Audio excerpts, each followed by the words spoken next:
You know, if you are seriously seeking the God of Israel and you're having a really, really hard time, you might be wrestling with God.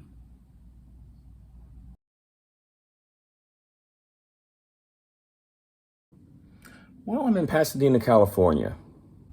This is a video I've wanted to make for a while, and I either keep having to put it off or the way I want to present it, I can't kind of get it all to come together. So this probably isn't going to be the video I wanted to make. Apologies. I know I look phenomenally tired. I am. I've been going nonstop for like the last several weeks, and this is probably going to be the one chance I get to record this video. I'm just going to have to accept that it's not going to be exactly what I want it to be, but hopefully it will serve as an introduction. So Genesis 32. Not a lot of people know this, but one of my favorite books of the Bible, maybe my favorite, is the book of Genesis. There's so much happening in this book. It's such a maligned book. It's so overlooked. It's mocked by unbelievers. And there's so much happening in it. Going back to a previous video, there are a lot of types and shadows in Genesis. They're sort of like prophecies for things that are going to happen in the last days. I don't like it just for that. I think one of the reasons I like it is that it's a very practical book. As I'm fond of saying, the book of Genesis is all about dysfunctional families. Without trying to get myself into trouble here, I come from a very dysfunctional family, and I'm being polite. I'll probably cut that part out later. And one of my favorite biblical figures in Genesis is Jacob. Jacob, wow. What a rich story. Even Jacob, I think, is misrepresented in a lot of ways. He's accused of having done certain things that I'm not entirely sure he should be accused of, but I might touch on that later or save it for another video. But the thing about Jacob, I once charted his life and journey, and I made a list of everything he suffered. Wow. He suffered so much more than people realize.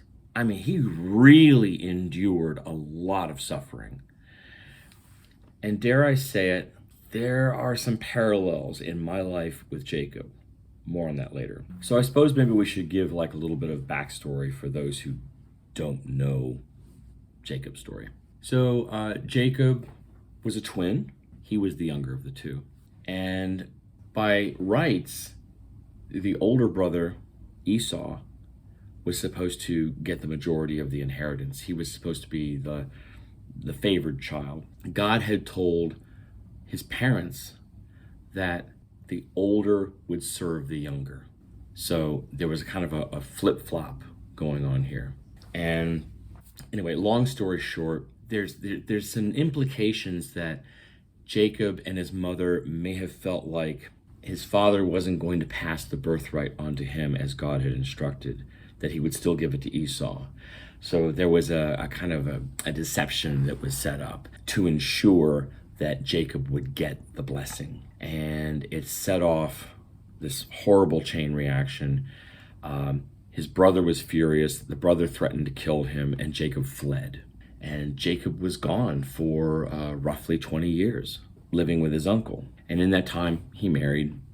And at one point, he comes back, and he's terrified, because he's afraid that when he returns, his brother is going to kill him. They've done most of the journey. They're getting really close to where Esau lives. And Jacob is kind of panicking. He breaks up his family and the servants and the cattle and everything, and he kind of positions them in different ways so that if one gets attacked, the others can flee. And it's the night before he's going to meet Esau. And it says that a man wrestled with Jacob. It doesn't initially go into a lot of detail as to who this man is, but it says that the man and Jacob wrestled the whole night. And And the man does something interesting. He reaches out, he strikes part of Jacob's hip, and it wrenches it out of position, which must have been incredibly painful. As the morning was about to break, the man says, "Let me go." And Jacob says something interesting. He says, "I will not let you go until you bless me."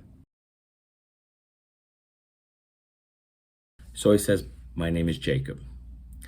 And the man's response is interesting. He says, "You will no longer be called Jacob. You'll be known as Israel. For you have wrestled with God and with men and have overcome." Jacob's response is, "Tell me your name." And the man says, "Why do you ask me my name?" And then the man blesses Jacob. Jacob then does something very interesting. He decides to name the place where the incident has taken place as Peniel. And his justification is, "Because I have seen God face to face, and yet my life was spared."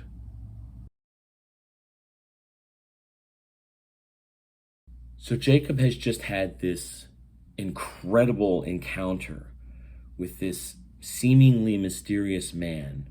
All he had to do was just touch Jacob's hip socket. Boom! Wrenched it out of position.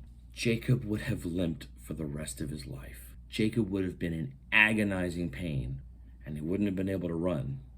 So who was the man? Well, I think we're given the answer. Jacob says, "I have seen God face to face, and yet my life was spared." Now I realize I'm stepping on a lot of toes here. Oh, you're saying God took on a human form? If you believe that God is all powerful, that God can do anything, if God can create this entire universe and intricate detail, why could he not take on a temporary human form to interact with the creation? Jacob was wrestling with God. Now, obviously, if it's God, there's no way Jacob could have won that wrestling match. But that wasn't the point. This whole thing was a test of his character. God could have overwhelmed Jacob in a second, but this whole thing was a test of his character. This whole thing was designed to see how much he wanted God. How hard is he going to fight? And even when Jacob wouldn't give up and God took out his hip socket, Jacob still wasn't giving up. He was in agonizing pain and he didn't give up.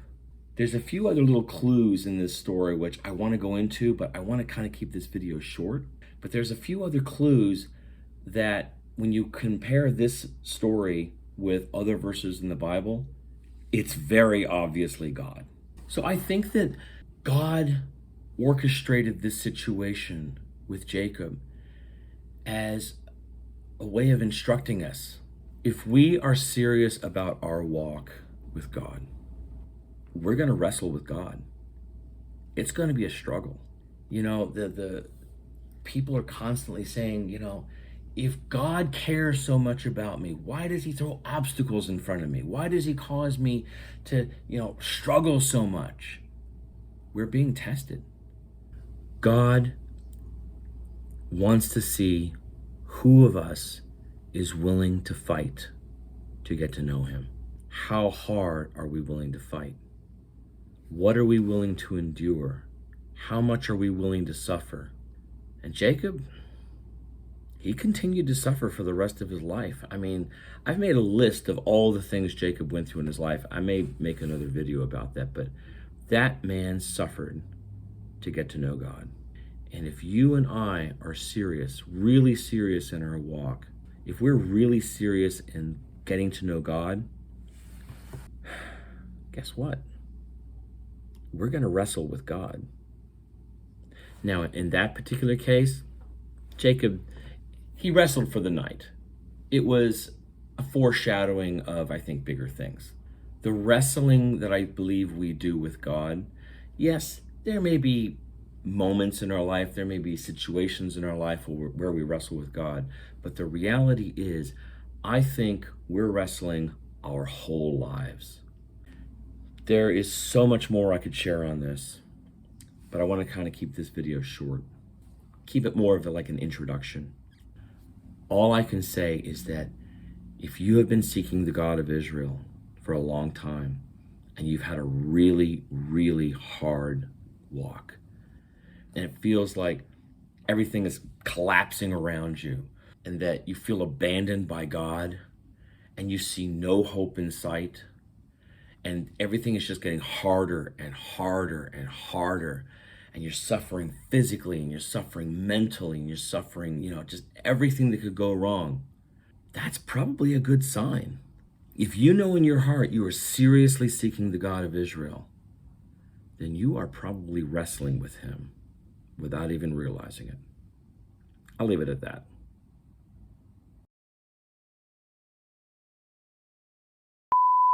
So Jacob was a twin. He was the younger of the two twins. Younger of the two twins?